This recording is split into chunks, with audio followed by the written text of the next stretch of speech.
प्रिय छात्रों, नमस्कार। आओ त्रिकोणमिति सीखें श्रृंखला के अंतर्गत आज ये 21वां वीडियो है। आज की हमारी प्रॉब्लम है cos 105 अंश का मान ज्ञात करो। देखिए, ऐसा है कि इस श्रृंखला के अंतर्गत हम उन सभी नियमों पर, उन सभी सूत्रों पर आधारित प्रश्न लेते हैं जो आपको हम इससे पहले बतला चुके हैं। साथ ही साथ हम प्रश्नों को कभी सरल प्रश्न लेते हैं, कभी कठिन प्रश्न लेते हैं, जिससे आपका निरंतर अभ्यास बना रहे। तो आज इसी क्रम में आपको हम cos 105 अंश का मान निकालना बतला रहे हैं। इससे पहले हमने अन्य कोणों के लिए sin के, cos के, tan के, arc के मान निकालना बतलाया था। तो देखिए, जब हम cos 105 अंश का मान निकालेंगे तो इसको इस प्रकार से हल करेंगे। cos 105 अंश लिख लिया हमने। अब देखिए, आपको जो सारणी है जिससे आपको कोणों के लिए त्रिकोणमितीय फलनों के, त्रिकोणमितीय अनुपातों के मान ज्ञात करने हैं, उस सारणी के अंतर्गत एक तो 0 अंश के लिए मान दिया हुआ है, एक 30 अंश के लिए मान दिया हुआ है, एक 45 अंश के लिए, 60 अंश के लिए और 90 अंश के लिए। इसमें से आप 0 अंश को, 90 अंश को हटा दीजिए। आपको cos 75 अंश का, cos 105 अंश का, इस प्रकार के मान निकालने के लिए इन्हीं कोणों का सहारा लेना पड़ता है। ठीक है ना? तो अब इसमें ऐसे दो कोण ढूंढिए जिनका या तो जोड़ 105 अंश आ जाए या जिनका अंतर 105 अंश आ जाए। तो हम देखते हैं कि जोड़ ही 105 अंश आ सकता है और कोई 105 अंश आने की विधि नहीं है। एक 60 अंश और 45 अंश, इनका जोड़ जो है वह 105 अंश आ जाएगा इतने कोणों में। क्लियर? अगर हम 30 और 45 को जोड़ेंगे तो 75 प्राप्त होंगे, 30 और 60 को जोड़ेंगे तो 90 प्राप्त होंगे, और इसमें से घटाएंगे अगर हम तो 15 प्राप्त होंगे, इसमें से घटाएंगे तो 15 प्राप्त होंगे। तो 105 अंश आने की एक ही तरकीब है, एक आप 60 अंश का कोण लें, एक 45 अंश का कोण लें। अब ये आपके मन की बात है कि 105 अंश के स्थान पर आप 60 अंश प्लस 45 अंश लिखें या 45 अंश प्लस 60 अंश लिखें।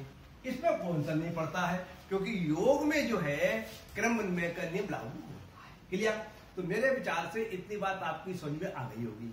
उसके दो कारण हैं, एक तो बहुत सरल बात है और दूसरी बात यह है, इस तरह के अनेकों प्रश्न आपको हम पहले हल करके बतला चुके हैं, तो आप इसका मतलब समझते हैं। ठीक है ना?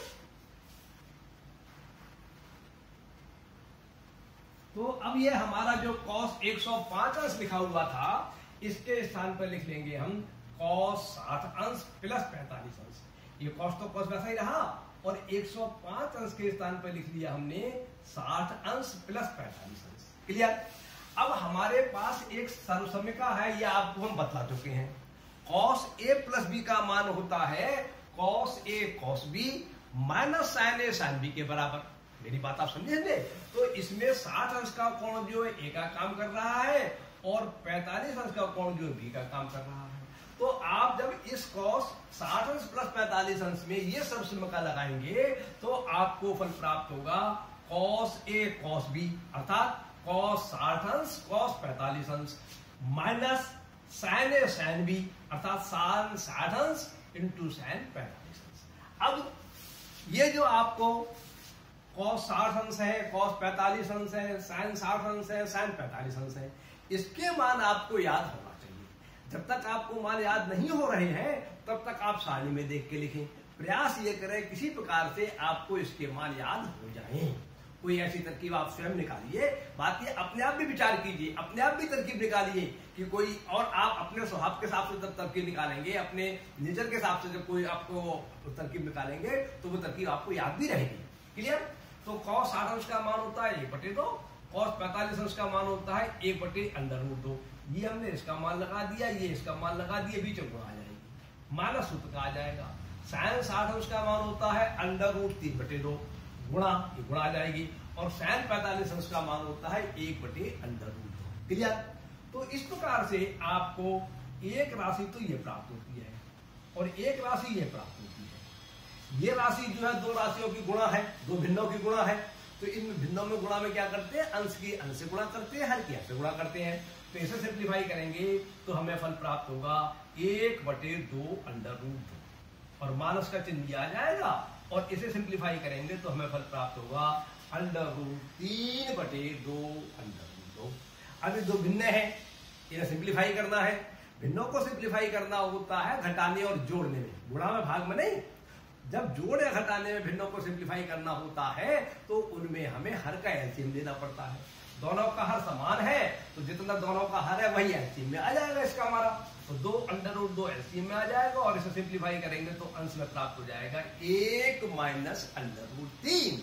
इस प्रकार से इस पूरे को सॉल्व करने के बाद आपको फल प्राप्त होता है 1 minus under root 3/2 under root 2। इस प्रकार से आपका cos 105 अंश का मान प्राप्त हो जाता है।